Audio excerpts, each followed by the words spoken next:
Alright everyone, we start off today talking about leftists who don't understand basic economics, because like over the last few weeks, one of the big things that Bernie has done to stay relevant is basically the hang the landlords shtick. Rent is bad, landlord's bad because, usury or something. It's very, very interesting though because what he's suggested and this is fodder to his base. He's obviously trying to retain attention. He's trying to push the narrative of the Democrats to the left in order to get some of his proposals maybe taken aboard. Bernie, you've got to understand, and this was his big weakness during the campaign, has never really needed to campaign, prior to 2016, to a national audience, to an audience of people that are representative of the U.S. as a whole. He's only ever had to get elected in the Burlington area, which is extremely far left, as mayor of Burlington in the 70s. And it was already getting left by then. Vermont, actually at the time, a rock-ribbed Republican state. The Champlain Valley became very blue, and that sort of flipped things. And then to Vermont as a whole, which has become, around the time that he began running first for the House and then for the Senate, became a blue state. So he's only ever had to pander to people on the left. He's never really had a reason to moderate what he says. In fact, in his particular position, there's no reason to go to the right at all. Actually, you want to be the furthest left. Which is why also he lost in this latest election the nomination, because he wasn't the furthest left, and so people dragged the attention away. But anyway, he's trying to give fodder to his fan base. And so he's like, well, during this pandemic crisis, we need a moratorium on rent. Nobody should be made homeless during this crisis. Now, I agree that nobody should be put out of house and home during this crisis. The devil is in the details. What Bernie is proposing is a moratorium on rent. Does this mean that you are going to allow renters, people who rent out their property, to go bankrupt? Because if so, I'll tell you what will happen. The ones that go bankrupt, it won't be some billion-dollar rental firm that has properties in 5 states. It'll be a local renter, a local landlord with 1 or 2 properties. When they go under, who's going to buy those properties? Billionaires. Billion-dollar rental firms. You'll see more expansion of those large rental firms. They'll gobble up property left and right because the property prices will quickly collapse because nobody else will be able to buy them. Nobody else, half the workforce is no longer in work. They're not going to be investing right now, not in something like that. No, some Wall Street multimillionaire will buy rental properties and make a regional business firm maybe. Consolidate their power even more. Some stockbroker somewhere will be like, wow, this is a great idea. The properties are all half off. I'm going to buy a dozen of them because when the recovery comes, I can make money. Small landlords aren't going to be able to do that. So some landlord who lives in that community, who's actually beholden at least in part to the community, who is not super wealthy, maybe they've got $1 million, they probably don't even have that. The rent is part of their mainline income. They probably have, maybe even a 5-figure income in some cases, and after expenses, they're certainly not rich. They live in the community. Sometimes they live in the same structure that they're renting out as well. That's a lot of times what you have is someone owns a relatively large house, and they rent out a couple of chunks of the house as units. When we were renting over in a small village outside of Franeker, we were living in the same structure as the people who were acting as landlords. That's very common in parts of the United States. In New England, it's extremely common. A lot of times people rent a room or a suite or a section of the building. Those people are at least somewhat present, somewhat beholden, and they're part of that community. You weaken the underpinnings of local community and make, the problem that leftists perceive of, which is unaccountable landlords and onerous rent, far worse if you have a bunch of billionaires gobbling up those properties. So what I would suggest is this: if you intend to have a moratorium on rent, if you intend to do that, the only proper way to do that would be a scaled need-based system, number one, because some people have no problem with it. Somebody is renting below their means, they're like, fuck it. They're still doing their job. They don't really need relief. Number two, you'd have to pay the landlords.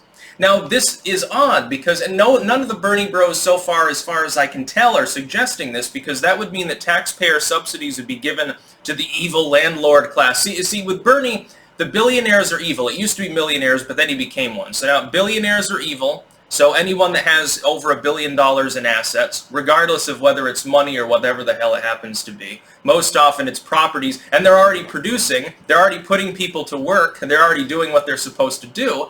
Number one, and then people who rent. But what is rent?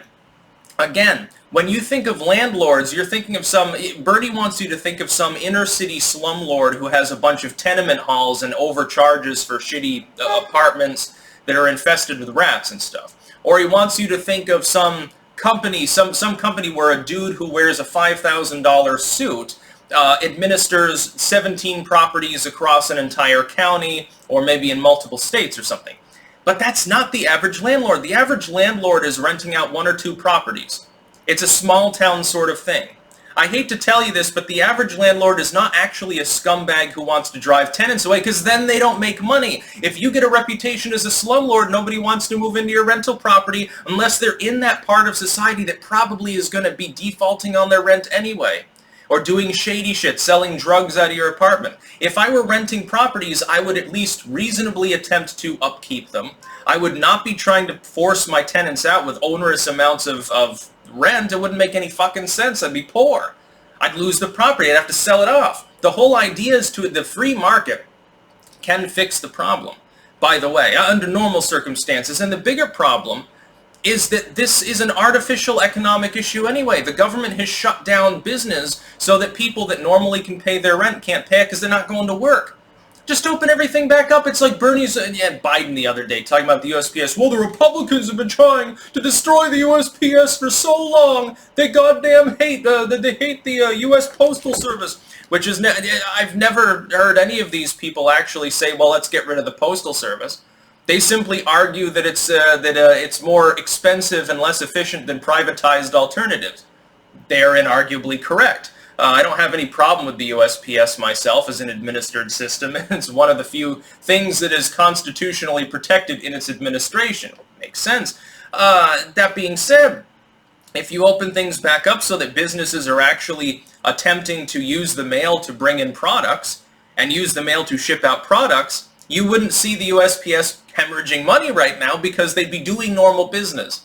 But Bernie never tells his fans this. He wants them to believe that the USPS simply needs a bailout because it fell on hard times, and we don't know why. No, it's because the government stepped in and fucked things up as goddamn always. Open things back up, subsidize the landlords short term, subsidize the tenants if you really have to, okay? It's better than the alternative, which is, number one, mass homelessness, which would grind the economy down, I will say, and then people end up on the dole, they end up in subsidized housing. You have a generational struggle. That's bad news. Or what Bernie's proposing, which is just fuck the landlords and say, well, okay, then the landlords that were, perhaps investing, perhaps doing a good job. I wish the cats wouldn't do this all the time. That they end up fucked too. Maybe they end up homeless. Maybe that's their only source of income. They're renting out several. Rental laws in some states are so onerous that even if it's your own primary residence and you're just renting a room for $500 a month, to someone who's sharing the same bathroom and kitchen appliances and shit like that, you have to put in like a wheelchair ramp and you have to conform to a million different environmental regulations and stuff. This is definitely the case in New England. And then you're telling them to fuck themselves. You're telling them, okay, so you can't even kick this person out even if they're not able to pay for like the next 3 or 4 months. So they're going to be in your own primary residence and there's nothing you can do about it. I look askance to the government being able to tell private homeowners what they can and cannot do. It's the same with any sort of residence of that nature. If I'm renting something, if I own something and I'm letting somebody use it and they are voluntarily paying me for it, it should be under the auspices of my voluntary action towards them, conforming to basic principles like rental protection, the protection for renters. Other than that, the government should keep its greedy hands off of it. It's funny because they always show you this picture of like some dude who's supposedly like super rich and he's got like a plate piled with cookies and he's looking at some regular working class dude and he's like, he's trying to steal your cookie, and he's pointing over at some like homeless dude or immigrant. And meanwhile, they leave out the fourth part of the picture, which is Uncle Sam, which has a plate that's bigger than the whole fucking room, piled with billions and billions of cookies, and then showing that as a picture to a bunch of leftists and saying, look at the evil, greedy landlords. Look at the evil, greedy business owners. They're stealing your cookies.